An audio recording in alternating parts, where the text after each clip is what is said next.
Hey everybody, and welcome to the Odd Vlog. And first of all, before we get into it, just a little bit of housekeeping. And first of all, I want to say a big warm welcome to anybody that's new to the channel. We've had a load of new subscribers in the last couple of weeks, so a big warm welcome.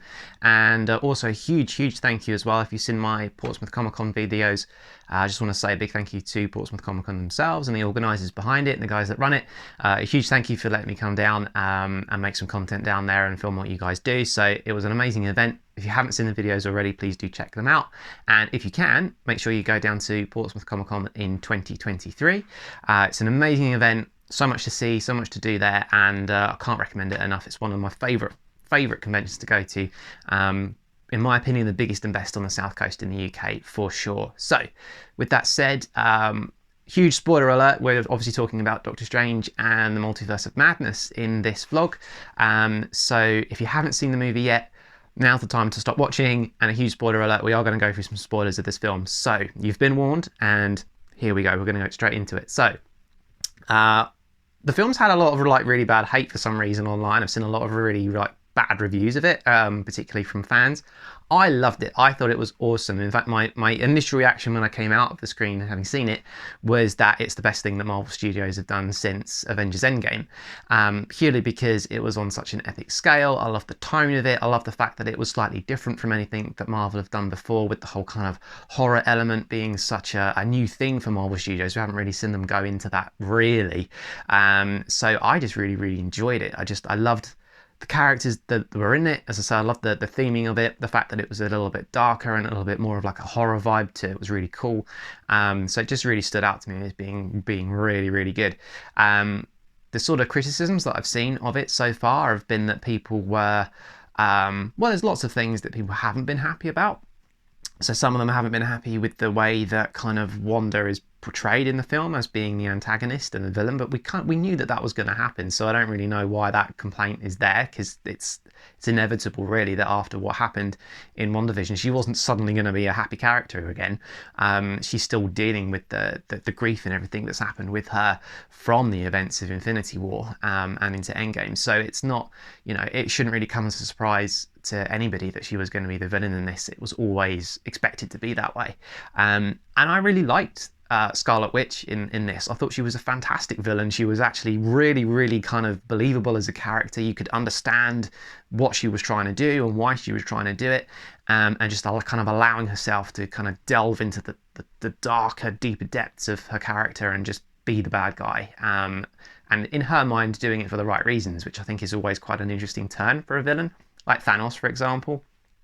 Arguably, his intention and his motive behind trying to wipe out half the universe was actually not simply because he wanted to destroy people, but because he was allowing civilizations and people to try and survive an overpopulation. So it's like you kind of have this bad guy, but their intentions are kind of understandable, and that actually makes them a really intriguing character. They're not just a villain for villain's sake. They're actually really kind of, I think, kind of cool and very character driven. So I really liked Scarlet Witch as being the antagonist in this. I thought that was really good. Doctor Strange obviously is his movie. Some people I've seen criticizing the fact that he doesn't really feel like the star of his own movie. I completely disagree with that, because not only do you get Doctor Strange, obviously it's his film, he's the main character in this, you also get the Doctor Strange variants. So it's not just about one Doctor Strange, it's about a lot of Doctor Stranges across the multiverse. So it's definitely a Doctor Strange movie. I don't really get that kind of complaint on it. It's definitely his. We see different variants from different universes of Strange and the little quirks that make them different, and I really liked that. I liked the fact that you got different aesthetics for different versions of him. I like that you get different tones of character. So obviously there's a darker, sinister version of him. You've also got the version from What If, which is also a slightly more darker version still, plus our kind of normal, the one that we're used to, and then you get this completely kind of different version of him that eventually, spoiler alert, becomes zombie Doctor Strange, which I loved. I thought that was so cool. I loved the way that it was done, and the fact that his kind of cloak is actually made up of the souls of the damned was brilliant. It looked great on screen. This was definitely a movie for the big screen. So I'm really glad that they made it a movie rather than saying like a Disney Plus series. It deserved to be on the cinema. So I'm really glad I didn't wait for it to come out and stream it. I'm really glad I actually went to the cinema to kind of see it the way that it was intended to be seen. Not just for the visuals, but also because of the sound as well. I mean, as people have seen online, I'm sure, Black Bolt is in this, and there is a moment where he speaks and then inevitably actually kills another variant of Doctor Strange by doing so. And the sound that he produces was so loud in the cinema, in the screen, it was actually genuinely painful to hear it. But you wouldn't get that at home, and it's like a really good portrayal of this power that this character has. And then that kind of leads into the Illuminati, and one of, I think, the biggest complaints that I've seen from people is the fact that Scarlet Witch just basically wipes them out, and they're kind of thinking, well, they were only in it for 5 minutes.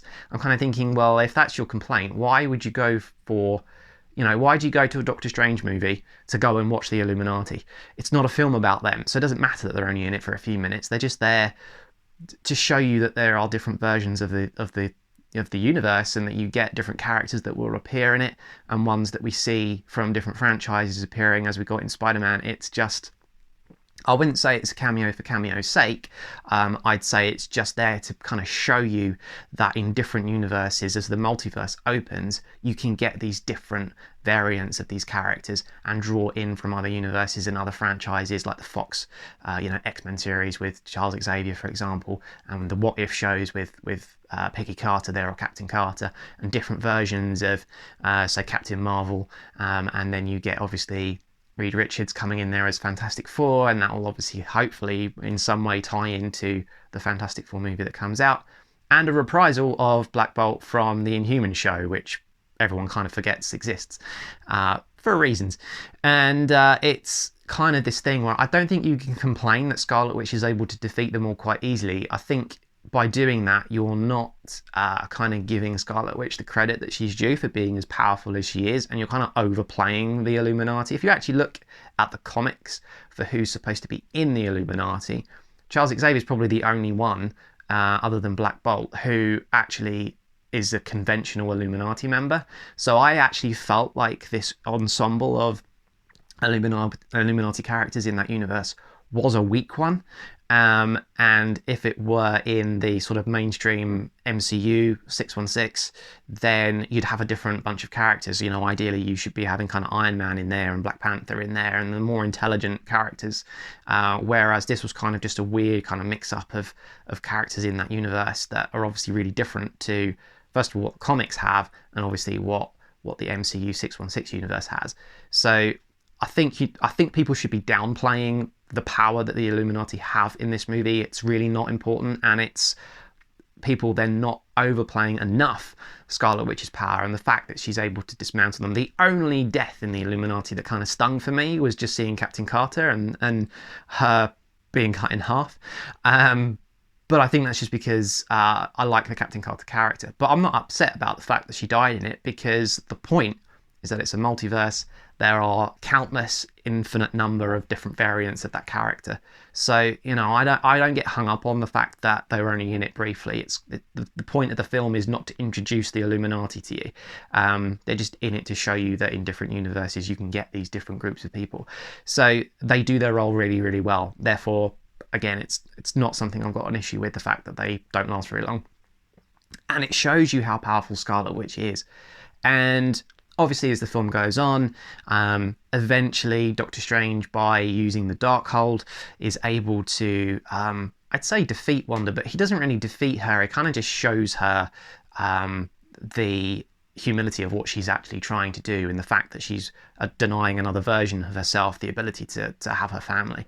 So it's kind of not so much about him defeating her, it's more perhaps about him just showing her that she needs to do the right thing, and ultimately she is still a good character and a good person, and then she's able to kind of make the decision that she'll just destroy every Darkhold, entomb herself. Is she dead?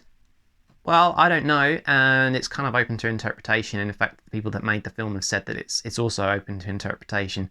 It's entirely possible that she could have teleported away at the moment that the temple kind of collapsed in on her. There's no reason to think that she's actually dead. We don't know for certain, and there is an argument that she would have escaped. Her objective was to destroy the Darkhold in every universe, and to destroy that temple where the contents of the Darkhold are written on the walls so that nobody can find it.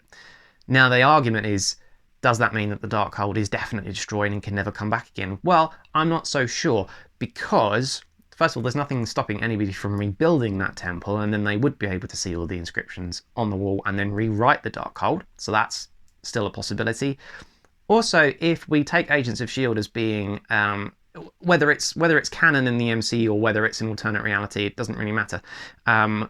What happens in Agents of S.H.I.E.L.D. when the Darkhold appears in that is that Ghost Rider then takes it back to Hell. So my argument is that if Wanda destroys, or Scarlet Witch destroys, the Darkhold from every universe, is Hell another universe, or is it something in between? We know that the Book of Ashanti, which is what they're trying to use to counter the Darkhold in this film, sits between universes, and there's only one version of it.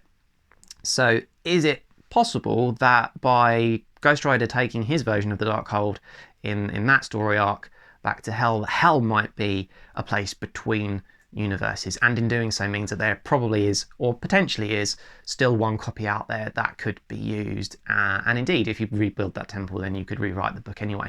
So I don't think necessarily that we've seen the end of the Darkhold, although we probably won't see it again in the MCU. I think it's kind of had its story now, so I don't think it will reappear, but certainly theoretically at least it's still out there. So we'll wait to see whether or not Wanda reappears. I believe that she is supposed to reappear because Agatha is getting her own show in which I'm pretty sure that Wanda was supposed to appear, but is it another version of her?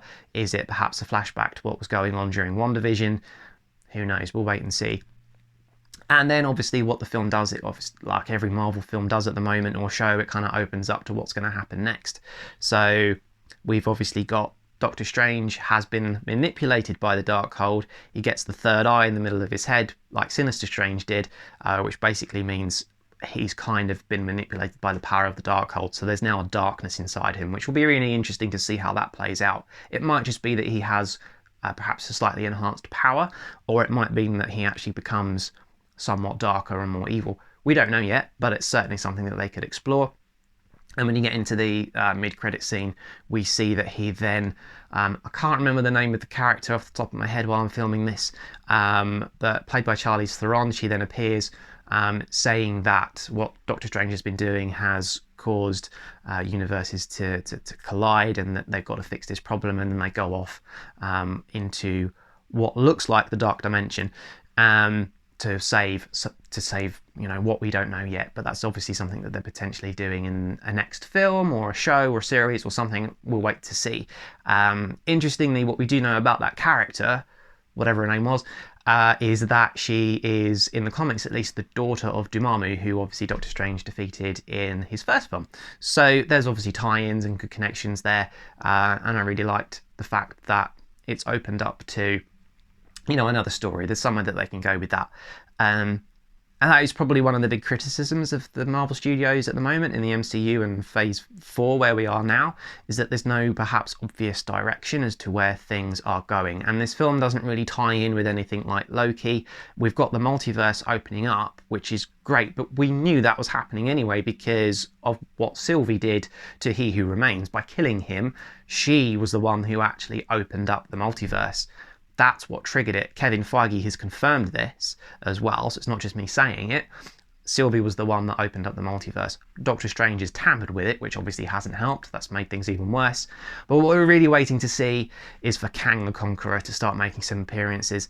He's definitely supposed to be appearing in Ant-Man Quantumania. I'm not quite sure when that comes out, but not this year. I think we've still got quite a few movies before that will appear. But I'd like to see some more of Kang because he's supposed to be the big bad of this phase, and where things are all heading to is potentially into a Secret Wars storyline. So there is some direction there. It's not as easy to pick up on it because I think a lot of the shows in particular that are on Disney Plus tend to suggest that different groups and storylines are going off in different directions depending on what people want to see, and it's the same with the comics. Not every comic arc appeals to everybody. So I think there's going to be a Young Avengers team up. I think there's going to be a Midnight Suns team up. I think we're going to get a new Avengers.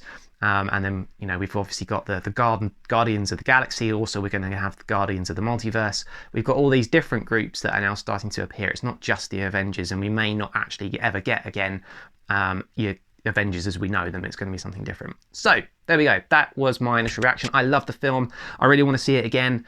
I highly encourage everyone to go out and see it. I think it's absolutely brilliant. I love the story, as I say, I love the theming, I love the tone, the sequences were fantastic. I really don't have any complaints of it. I thoroughly enjoyed it, and I thought it was brilliant. I thought it was awesome. So with that said, we're all done. Thanks very much for watching, and I'll see you guys in the next episode.